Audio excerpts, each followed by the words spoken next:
Hi hello എല്ലാവർക്കും നമസ്കാരം. മൗനരാഗം സീരിയലിൻ്റെ നാളത്തെ സൂപ്പർ ഹിറ്റ് പ്രമോ വിശേഷത്തിലേക്ക് എല്ലാ കൂട്ടുകാർക്കും സ്വാഗതം കേട്ടോ.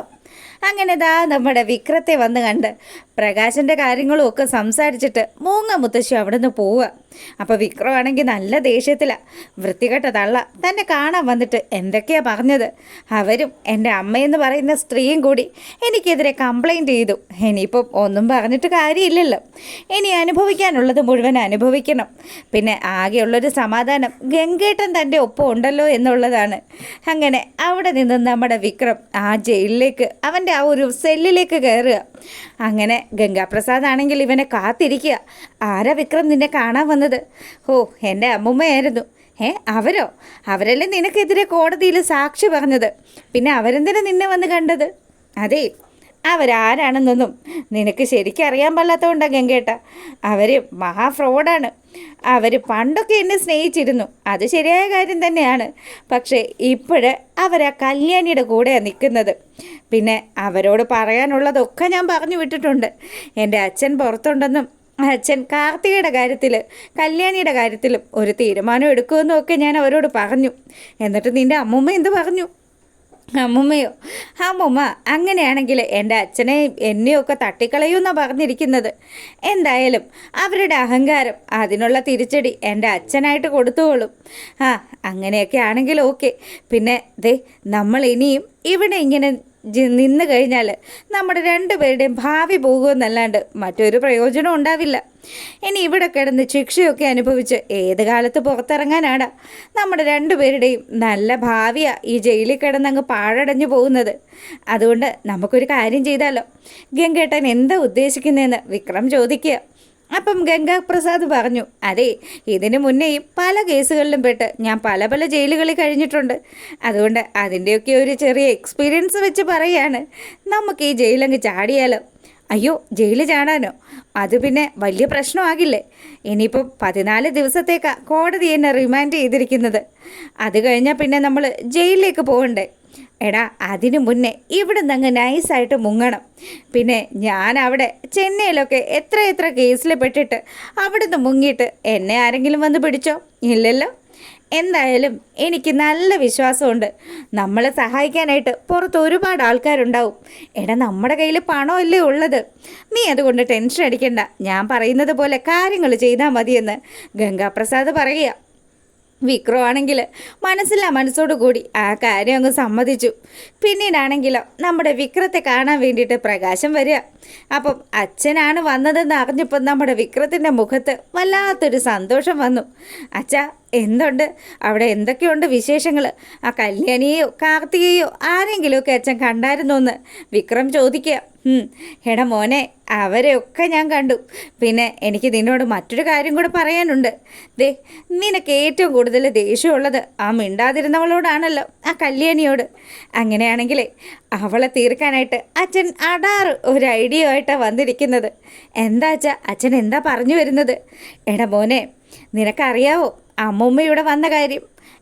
അമ്മൂമ്മ അച്ഛൻ്റെ അടുത്തേക്ക് വന്നോ? അതേടാ മോനെ, നിന്നെ കണ്ടതിന് ശേഷം അമ്മ വന്നത് എൻ്റെ അടുത്തേക്കാണ്. എന്നെ കുറേ ഉപദേശിക്കുകയൊക്കെ ചെയ്തു. പിന്നെ ഞാൻ ആലോചിച്ചപ്പം അമ്മ ഇപ്പം പിണക്കി വിടണ്ട, അവരെ എൻ്റെ ഒപ്പം തന്നെ നിർത്തി കഴിഞ്ഞാൽ ഒരുപാട് ഗുണങ്ങളുണ്ടെന്നാ. അച്ഛൻ എന്തൊക്കെയാ ഈ പറഞ്ഞു വരുന്നത്? അമ്മുമ്മ നമ്മുടെ അടുത്ത് വന്ന് നിൽക്കുമെന്നോ? അതിന് അവർക്ക് നമ്മുടെ അടുത്ത് നിൽക്കുന്നതൊന്നും ഇഷ്ടമല്ലല്ലോ. പിന്നെ എന്തിനാ അവർ നമ്മുടെ അടുത്ത് നിൽക്കുന്നത്? എടാ മോനെ, ഞാനൊന്ന് പറഞ്ഞു തീർക്കട്ടെ. എടാ, കല്യാണിയോടും കിരണിനോടും ഒക്കെ വലിയ സ്നേഹത്തിലായിട്ടാണ് ഞാനിപ്പോൾ അഭിനയിച്ച് കാണിക്കുന്നത്. അതുകൊണ്ട് അമ്മയുടെ മുന്നിൽ ഞാൻ വലിയ നല്ല പിള്ള ചമഞ്ഞ് കളിക്കുന്നുണ്ട്. അമ്മ വിചാരിച്ചിരിക്കുന്നത് പഴയ പ്രകാശനിൽ നിന്നും ഞാനിപ്പോൾ ഒരുപാടങ്ങ് മാറിയിട്ടുണ്ടെന്ന്. പിന്നെ അച്ഛൻ്റെ അമ്മയല്ലേ ആള്. അവരിവിടെ വന്ന് എന്നെ കൊല്ലുമെന്നും അച്ഛനെ കൊല്ലുമെന്നും ഒക്കെ പറഞ്ഞ് വെല്ലുവിളി നടത്തിയിട്ടാണ് പോയിരിക്കുന്നത്. അങ്ങനെയുള്ള അവർ അച്ഛൻ പറയുന്ന കാര്യങ്ങളൊന്നും വിശ്വസിക്കില്ല. അച്ഛനെ അവർ പറ്റിക്കുന്നതായിരിക്കും. എൻ്റെ പൊന്നു മോനെ, അച്ഛൻ പറയണത് നീ ഒന്ന് കേൾക്ക്. അവരൊരിക്കലും എന്നെ പറ്റിക്കില്ല. എൻ്റെ അമ്മയെ എനിക്കറിയാമല്ലോ. എനിക്കറിയാവുന്നതിനപ്പുറമാണോ നീ എൻ്റെ അമ്മയെ കണ്ടിരിക്കുന്നത്? അല്ലല്ലോ. അതുകൊണ്ട് എനിക്ക് നല്ല വിശ്വാസമുണ്ട്. ദേ അമ്മ ഞാൻ പറയുന്ന കാര്യങ്ങളും കേട്ട് എൻ്റെ ഒപ്പം ഇപ്പം നിൽക്കുന്നത്. അങ്ങനെയുള്ള സ്ഥിതിക്ക് ഞാൻ അമ്മയുടെ മുന്നിൽ ഒരു നാടകം കളിക്കാൻ തന്നെ തീരുമാനിച്ചു. അതുകൊണ്ടാണ് കല്യാണിയെയും കാർത്തികയെയും ഒക്കെ ഞാൻ സ്നേഹിക്കുന്നതായിട്ട് അഭിനയിച്ച് കാണിച്ചത്. അമ്മ അതിലൊക്കെ വീണിരിക്കുക. അങ്ങനെയാണെങ്കിൽ അച്ഛൻ്റെ അടുത്ത പ്ലാൻ എന്താ? എടാ, അമ്മയെ നമ്മുടെ വശത്താക്കി കഴിഞ്ഞാൽ അമ്മ എന്തായാലും കല്യാണിയോടും കാർത്തികയോടും ഒക്കെ ഈ വിവരം പറയുമെന്നുള്ളതിൽ നിനക്ക് എന്തെങ്കിലും സംശയമുണ്ടോ? ഏയ്, ആ കാര്യത്തിൽ എനിക്കൊരു സംശയമില്ല. അതാണ് ഞാൻ ഉദ്ദേശിക്കുന്നത്. അമ്മ അവരോട് വലിയ സ്നേഹത്തിൽ എൻ്റെ കാര്യങ്ങളൊക്കെ പറയും. അങ്ങനെയാണ് പിന്നെ അവരുടെ മനസ്സിൽ എന്നെക്കുറിച്ചൊരു വിശ്വാസവും കാര്യങ്ങളും ഒക്കെ വരും. അങ്ങനെയാണെങ്കിൽ പിന്നെ മൂങ്ങാമുത്തശ്ശി, അതായത് എൻ്റെ അമ്മ, അവരെ കാണാൻ വേണ്ടി പോകുന്ന സമയത്ത് എന്തെങ്കിലും ഫുഡുകളൊക്കെ ഉണ്ടാക്കി കൊണ്ടുപോകും. അപ്പോൾ കുറച്ച് പലഹാരങ്ങൾ കാർത്തികയ്ക്കും കല്യാണിക്കും ഒക്കെ നമ്മുടെ വീട്ടിൽ വെച്ച് തന്നെ ഉണ്ടാക്കി കൊടുക്കാമെന്ന് ഞാനും പറയും. അങ്ങനെ അതിലൊക്കെ വിഷം ചേർത്ത് അവളുമാരെ അങ്ങ് അടപടലെ പൂട്ടാനാണ് ഞാൻ പ്ലാൻ ചെയ്തിരിക്കുന്നത്. എൻ്റെ അച്ഛൻ്റെ ബുദ്ധി അപാരം തന്നെ. അതേ മോനെ, എൻ്റെ മോനെ ഇങ്ങനെ ജയിലിലാക്കിയിട്ട് അവളുമാരങ്ങനെ പുറത്ത് സുഖിച്ച് കഴിയണ്ട. പിന്നെ അറിയാമല്ലോ മോനെ, അച്ഛൻ അധികം ആയുസില്ലാന്ന്. എന്തായാലും അച്ഛൻ ഇങ്ങനെയൊക്കെ ജീവിച്ചങ്ങ് തീരും. അതുകൊണ്ട് എൻ്റെ മോന് വേണ്ടിയിട്ട് അച്ഛൻ എന്തെങ്കിലും ഒരു സൽപ്രവൃത്തി ചെയ്യണ്ടേ? അത് ശരിയാ അച്ഛാ, അതാ വേണ്ടതെന്നൊക്കെ പറഞ്ഞ് വിക്രം നല്ല സന്തോഷത്തിലാണ്. അങ്ങനെ നമ്മുടെ പ്രകാശൻ മൂങ്ങ മുത്തശ്ശിയുടെ അടുത്ത് ചെന്നിട്ട് മൂങ്ങയോട് സംസാരിച്ചു. അതെ അമ്മയുടെ കൊച്ചുമോനെ ഞാൻ പോയി കണ്ടായിരുന്നു. അവനോട് കാര്യങ്ങളൊക്കെ ഞാൻ സംസാരിച്ചിട്ടുണ്ട്. അവനും ഇപ്പോൾ പല കാര്യങ്ങളും ആലോചിച്ച് നല്ല രീതിയിൽ ടെൻഷൻ അടിക്കുക. ചെയ്തു കൂട്ടിയ എല്ലാ തെറ്റുകൾക്കും അവനിപ്പോൾ പശ്ചാത്തപിക്കുന്നുമുണ്ട്. അമ്മ ഒന്നുകൂടി പോയി അവനെ ഒന്ന് കണ്ട് സംസാരിക്കണമെന്ന് പ്രകാശം പറയുക. അപ്പോൾ ഇതൊക്കെ കേൾക്കുമ്പോൾ നമ്മുടെ മൂങ്ങയാണെങ്കിലോ, അവൻ മൊത്തത്തിൽ മാറിയെന്ന് എനിക്ക് കൂടി ഒന്ന് തോന്നണമല്ലോ. അല്ല പ്രകാശ, നിനക്ക് കഴിക്കാനുള്ള ഫുഡുകളൊക്കെ ഞാൻ ഉണ്ടാക്കിയിട്ടുണ്ട്. നീ പറഞ്ഞ പോലെ എല്ലാ സാധനങ്ങളും ഞാൻ ഉണ്ടാക്കിയിട്ടുണ്ട്. ഇതൊക്കെ ഒന്ന് ടേസ്റ്റ് ചെയ്ത് നോക്കടാന്ന് പറഞ്ഞ് പ്രകാശൻ്റെ നേരെ ആ ഭക്ഷണമൊക്കെ എടുത്ത് നീട്ടുകയാണ് നമ്മുടെ മൂങ്ങ. ഈ സമയമാണെങ്കിൽ പ്രകാശൻ തൻ്റെ മനസ്സിൽ കരുതുക, ഇപ്പം തന്നെ ഇവരോട് കാര്യങ്ങളൊക്കെ പറയാം.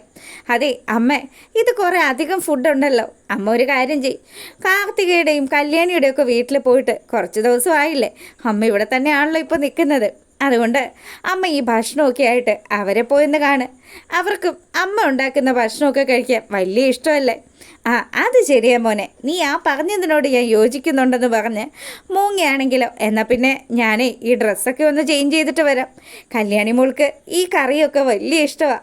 മോൾക്ക് മാത്രമല്ല കിരൺ മോനും ഇഷ്ടമാണ്.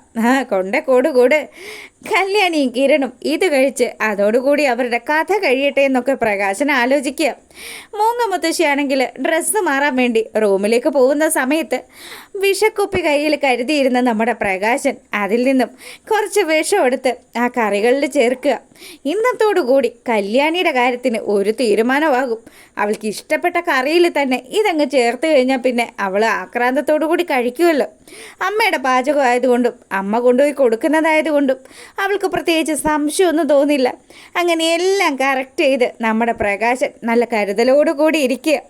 ഈ സമയമാണെങ്കിൽ തൻ്റെ മകൻ്റെ മാറ്റം വിശ്വസിച്ചുകൊണ്ട് മൂങ്ങയാണെങ്കിലോ ആ കറികളും ഒക്കെ പാക്ക് ചെയ്ത് അതുമൊക്കെ ആയിട്ട് നമ്മുടെ കല്യാണിയുടെ വീട്ടിലേക്ക് വരുന്നതും കല്യാണി അതൊക്കെ രുചിച്ച് നോക്കുന്നതും ഒക്കെയാണ് നാളത്തെ വിശേഷത്തിലുള്ളത്. അപ്പം ഒറിജിനൽ വീഡിയോ ആയിട്ട് രാവിലെ വരുന്നതായിരിക്കും. പ്രമോ വീഡിയോ ഇഷ്ടമായിട്ടുണ്ടെങ്കിൽ ഒന്ന് ലൈക്ക് ചെയ്തിട്ട് കാണുക. അതുപോലെ സബ്സ്ക്രൈബ് ചെയ്ത് കാണാത്തവരൊക്കെ ഒന്ന് സബ്സ്ക്രൈബ് ചെയ്തുകൂടെ സപ്പോർട്ട് ചെയ്തേക്കണം കേട്ടോ. അപ്പോൾ എല്ലാവർക്കും നല്ലൊരു രാത്രി ആശംസിച്ചുകൊണ്ട് ഇന്നത്തെ വീഡിയോ വൈൻഡപ്പ് ചെയ്യാണ്. അപ്പോൾ ഓക്കെ, ഗുഡ് നൈറ്റ്.